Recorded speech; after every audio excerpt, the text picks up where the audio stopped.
Edwards. Thank you, Madam Speaker. It started with a series of bizarre reports from my grandmother. My grandfather had started to put on his coat in the middle of the night and insist on going for a walk.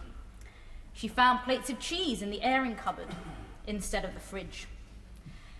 It wasn't long before he needed constant residential care for the last 4 years of his life. I've always thought that dementia is one of life's cruelest diseases, both for the sufferer and their family. Because the reality is that you lose your loved one long before they actually die. Sufferers of dementia and their families have their lives turned on end, sometimes in quite short spaces of time. And the last thing they need is uncertainty and financial worries to add to that. Here in the UK, we have an ageing population, and with that comes complex, long-term physical and mental health conditions. That means the length of time people may require care if they are hit by dementia or similar conditions later in life is increasing, and so are the numbers of people needing that care. It is an urgent problem, and yet for decades, governments of all parties have pushed the issue down the road or to one side. Both our health service and councils across the country have started to see the impacts of this increase in demand without the increase for ring-fenced resources.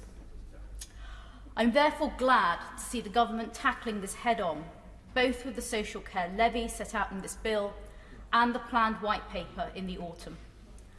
Only through a system that encourages long-term planning for social care will we be able to achieve a sustainable care sector.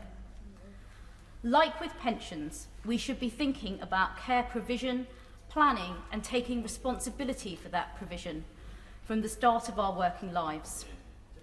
We need to change the culture around how we talk and think about care, and this bill is the first plank of that new platform. It's been written in a way which means that people on higher salaries will pay more. It is also the first part of a broader new care settlement, one that, as my honourable friend for Peterborough said, must see reform and innovation throughout the NHS and our social care system, and proper integration between the two if it is to have public support. Raising taxes is not something that I take lightly, but the public know we have just been through the most unprecedented 18 months in more than half a century. The opposition frontbench have criticised the government for taking 2 years to put forward a plan.